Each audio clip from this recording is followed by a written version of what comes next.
알아두면 100% 도움이 될 법률 정보 쉽고 친절하게 알려드립니다.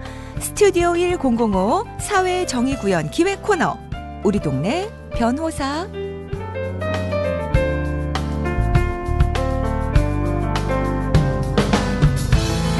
법무법인 법승의 이승우 변호사 함께합니다. 변호사님 안녕하세요. 네, 안녕하세요. 네. 저도 기억에 남는 시골 풍경 하나 말씀드리고 싶다 생각이 차도남 드네요. 같은데 시골 풍경 있으세요? 완전 시골 살았어요.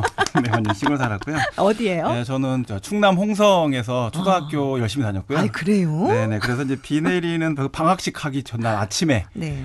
방학을 기다리면서 네. 우산 쓰고 가면서 개구리들 보면서 이렇게 갔던 그런 풍경이 갑자기 떠오르네요. 안 네. 잡으셨나요? 많이 잡았죠. 잡았죠. 네, 많이 잡았습니다. 저희 닭들이 저 때문에 굉장히 개구리를 많이 만났고요. 네, 괜히 하여튼 그랬습니다. 네. 네. 닭한테 개구리 엄청 많이 먹이신. 예, 그럼요. 조공을 많이 바쳤습니다, 제가. 네. 아니, 아까 좀 애청자분이 옛날에 내가 개구리 다 잡아서 지금 개구리 없는 거야 하는 분 계셨거든요. 그럴 수도 있습니다. 네. 개구리 많이 잡은 분들이 진짜 많네요. 예, 그렇습니다. 네. 자, 오늘은요, 저희가 여러 가지 여러분들의 이제 상담 내용을 미리 문자로 받았고요. 도움을 직접 드리고자 합니다. 자, 들으시다가 저도 조언 필요합니다. 법률 상담 필요합니다 하시면 단문 50원, 장문 100원, 샵 5001로 사연 보내주시면 되겠습니다.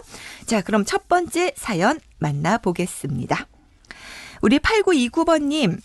운전 관련 일을 하고 있습니다. 도로 위에서 크고 작은 교통사고가 일어났을 때가 있는데 제 잘못이 아닌 것 같은데도 저에게 책임이 있다고 할 때가 있어요. 혹시 사고 현장을 어떻게 기록해야 되는지, 어떤 증거를 남겨야 혹시 나중에 분쟁이 일어났을 때 도움이 될지 기본적인 대처 방법이 궁금합니다. 라고 사연을 주셨습니다.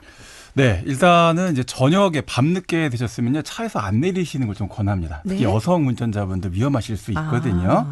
이게 어떤 형태로 사고가 발생을 한 것인지가 좀 불분명할 때가 있을 수가 있어요. 네. 자, 그런데 일단 제일 중요한 건요. 차량도 그렇고 내렸을 때는 차도잖아요. 그죠? 그렇죠. 안전 확보를 하셔야 되고 자, 손에 뭘 들고 내리셔야 된다? 휴대폰. 스마트폰. 네, 스마트폰 들고 내리셔야 됩니다. 내리실 때 보통 이렇게 촬영할 수 있는 상태로 동영상 켜놓고 내리셔도 괜찮을 것 같아요. 아, 네네. 네. 자, 2차 사고 발생 하면 안 되니까 안전 확보하면서 낮 시간 뭐 시내고 아니면 주변이 밝다 이렇게 되면은 네. 신속하게 하차해서 사고 현장 사진을 좁게만 찍으실 가능성이 높아요. 네. 보면 부딪힌 게 어디야? 막 이렇게 보면서. 근데 그거로만 해갖고는 안 될 때가 있거든요. 네네. 좀 넓게.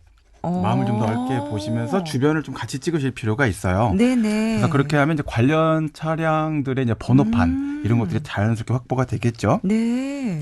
또 사고 지점도 분명해집니다. 네. 또 주변 환경이 다 담기게 되니까 당시 상황이 어땠는지도 알 수가 있죠.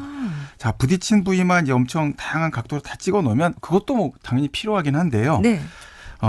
좀 그것만 갖고 부족한 문제가 생기죠. 뭐 도로 상황이 어땠는지, 네. 교차로 상황이나 횡단보도 상황, 또 도로 위에 이제 내가 움직였던 차량이 어떤 상태에 있었는지, 상대방 차량의 위치, 각도 이런 것들까지 다양한 상황을 영상이나 이미지로 찍어 놓으시면 좋다. 이런 겁니다.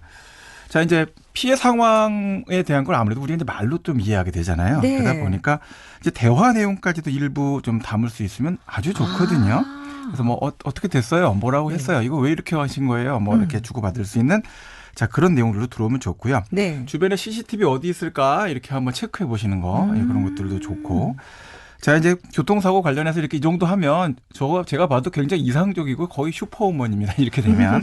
자, 그럴 때 가족에게 전화하는 방식도 괜찮고요. 네. 그중에서 가장 좋은 건 보험회사에 그렇죠. 연락하는 거 굉장히 좋고요. 네. 자, 불리한 사고 발생했다고 이번에 이제 사건 진행되는 거 보셨죠? 불리한 사고 발생했다라고 그 자리 미탈하려고 하거나 네네. 또는 불리하니까 뭐 대충 빨리 끝내자 그렇게 하시면 절대 안 됩니다. 네, 그래요. 자, 일단 기억에 남는 건 넓게 좀 풍경 찍고 녹음되게 네. 동영상 찍는 거 추천해 주셨고요. 그렇습니다. 자, 교통사고뿐만 아니라 여러 사건 사고들 보면 CCTV를 개인이 확보하는 게 쉽지 않더라고요. 네, 그렇습니다. 이게 이제 그 개인정보보호법 자체가 굉장히 강화되고 또 사생활 보호 이런 것들 때문에 네. 이 CCTV 관련돼서 문제가 생길 수밖에 없어서 네. 공개를 예전 같으면 좀 봅시다 이런 보여줬거든요. 이제 지금은 전혀 그럴 수가 없고요. 네. 자, 사고 발생 위치에 따라서 CCTV를 관리하는 주체 네. 기관이 다 달라집니다. 네. 자, 일반적으로 이제 도로변에 있는 CCTV는 이제 지방자치단체 또 교통관리센터에서 관리를 하는데요. 네. 자, 사고 장소 근처 뭐 상점에서 설치한 또는 뭐 시설 등에 설치한 이런 또 자체적으로 설치한 CCTV도 있을 수가 있습니다. 네. 자, 그럼 공공기관 CCTV는 어떻게 확보하면 되느냐? 해당 지자체나 경찰 관제센터에 요청을 해서 확보할 네. 수가 있습니다. 다 이제 기록상으로 인터넷으로 검색할 수 있게끔 돼 있거든요. 네. 그리고 이제 그 기둥 같은 데 가서 보시면 이거 누가 관리하고 있어요라고 딱지가 있어요. 그런 것들을 보고 확인하실 수가 있는데 네. 자, 이제 개인정보 이유 때문에 영상 공개를 임의로 할 수 없습니다. 이런 답을 듣게 되실 거예요. 그럼 그때 하실 말은 딱 한 가지죠. 네. 그거 보관 좀 해주세요. 아하. 보존 좀 해주세요. 네. 안 그러면 보존이 안 되거든요. 지워질 수 있죠. 네, 그렇습니다. 시간이 지나면. 일정 기간 경과되면 CCTV도 계속 지워져요. 그러니까 보존 좀 해주세요. 저 찾으러 법 절차 밟아서 찾으러 올 거예요. 라고 하시고 정보 공개 청구 통해서 이제 공식적으로 영상을 확보하실 수가 있습니다. 네. 정보 공개 포털. 우리나라가 이렇게 IT 기술을 이용해 갖고서는 굉장히 발전돼 있잖아요. 정보 공개 포털에서 이용하실 수가 있는데 네. 여기까지가 이제 CCTV 이야기고요. 네. 자, 움직이는 CCTV, 블랙박스들이 차량의 블랙박스. 수백 대가 그걸 둘러싸고 있습니다. 그렇죠. 보통 보면 영상을 아주 또렷하게 갖고 있는 게 보통 블랙박스가 더 정확하거든요. 자, 그래서 본인 나의 블랙박스, 상대방의 블랙박스 확보하고 저장하는 그거에 대해서 서로 확인하는 거. 자, 이것도 되게 중요한데 네. 바로 뒷 차량이 네. 정확하게 찍고 있을 가능성이 높아요. 근데 과거에는 뭐 이 블랙박스를 인터넷에서 서로 사고팔고 막 이랬을 때가 있었죠. 예. 근데 그거 다 문제가 되고 있어서 협조가 되는 경우가 굉장히 드뭅니다. 자, 블랙박스 안에 녹음도 되고 차량 내부에서 어떤 일이 있었는지 뭐 이번에 얘기 들으면 뭐 삼켰다 그러잖아요. 아하. 네, 가수 세 개나 사건 예, 말씀하시는 세 개나 거죠? 삼켰다고 막 하는 정도로 그 안에 생각지도 못한 개인 정보가 막 포함되어 있는 경우가 많아서 네네. 그렇습니다. 자, 그렇지만 사고 정보가 가장 잘 기록된 영상은 블랙박스일 가능성이 높아서 네네. 자, 사고 현장 아까 넓게 찍으라고 말씀드렸잖아요. 네. 뒤쪽 차량 번호가 다 그 안에 들어갑니다. 근데 제가 만약에 거기 가까이 가서 네. 차량 번호 찍으려고 그러면 저기 선생님 왜 그렇죠. 이러세요? 왜 이러세요? 이렇게 될 그렇죠. 수가 있잖아요. 그러니까 초반에 팍 찍는 겁니다. 아직 넓게. 아무런 준비 안 돼 있을 때 아하. 그렇게 생각하시면 되겠습니다. 그래요. 사고 일어나면 경황이 너무 없다 보니까 놓칠 수 있는데 지금 말씀해드린 거 꼭 외워서 만약의 경우 잘 대비하셨으면 좋겠습니다. 시험 한번 볼까요? 넓게 찍기, 동영상 확보하기, 주변에 CCTV 어딘지 확인해 보기. 100점. 예. 네. 했습니까? 네. 감사합니다. 자, 그럼 두 번째 상담 내용으로 넘어갑니다. 4117번님 주셨는데요. 7개월 전부터 어머니가 작은 식당에서 일을 하고 계십니다. 그런데 며칠 전에 얘기 나누다 보니까 최저임금보다 낮게 받고 계시더라고요. 어떻게 해야 됩니다. 됩니까? 라고 하셨어요. 네, 일단 현재 최저임금은 이제 시간당 9,860원으로 네, 되어 있습니다. 그렇죠. 내년이 되면 또 바뀌죠. 또 매년 오르겠죠. 이제 최저임금 협의를 해서 네. 고시하게 돼 있으니까요.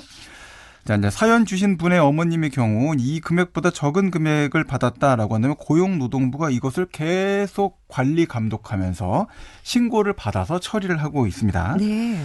자, 최저임금이라는 것은 이제 법으로 정해진 것이기 때문에 위반하게 되면 근로기준법상으로 사업주가 3년 이하의 징역, 2천만 원 이하의 벌금으로 처벌을 받게 됩니다. 네.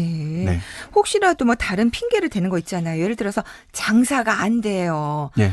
지각하셨잖아. 이거 금액 빼야 돼. 접시 깼잖아요. 이것도 네. 제한다. 뭐 이렇게 하면 어떡해요? 옛날 드라마를 너무 많이 보셔서 그래요. 예, 옛날 드라마 이런 거 많이 나오죠. 근데 법에서 이렇게 못하게끔 하고 있습니다. 그래요? 뭐가 잘못이 있고 따질 게 있어도 네. 월급은 먼저 주고 이제 그 다음에 배상액은 배상액대로 따로 계산을 해서 네. 개별 청구를 하게끔 되어 아하. 있습니다. 자, 그러니까 일단 내 노동 대가만큼은 먼저 계산해서 제대로 네. 주세요라고 요구하시고 받으시면 되고요.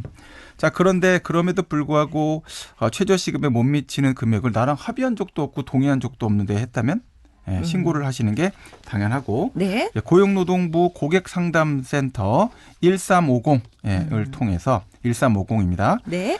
상담 받아보시고 신고 절차 밟으시면 됩니다. 네. 네. 자, 이게 이제 상담이나 진정 통해서 해결할 수준이 아니다. 네. 이거 임금 체불이 지금 너무 심한 거 아니야? 이거 뭐 기다려주는 것도 하루 이틀이지. 네네. 이거 매번 반복되네. 이거 너무 좀 악독한 업주인 거 아니야? 해결 안 된다라고 생각하시면 그때는 구체적으로 그 노무사 또는 변호사와 상담을 하셔서 네. 해당되는 내용의 절차를 밟으시는 것도 도움이 될 수가 있습니다. 아, 그래요. 자, 우선 고용노동부 고객상담센터. 아까 번호가 네, 1350입니다. 1350을 통해서 꼭 상담 받아보시면 좋겠고요. 나도 이런 비슷한 상황이다 하시는 분들 참고하시면 좋을 것 같습니다. 자, 저희가 평소에는 하나 사례 가지고 깊게 나눠봤는데 이제부터는 이렇게 매달 마지막 주에는 네네. 여러분이 보내주신 궁금한 사연들 가지고 이렇게 상담을 직접 해드리고 있습니다. 그러니까 일상 살다 보면은 이렇게 생각지도 못한 분쟁이 일어나는데 사연 보내주시면 우리 동네 변호사께서 해결해 드리도록 하겠습니다. 오늘 여기까지 함께 하겠습니다. 변호사님 말씀 감사합니다. 네, 감사합니다. 자, 지금까지 우리 동네 변호사 법무법인 법승의 이승우 변호사와 함께했습니다.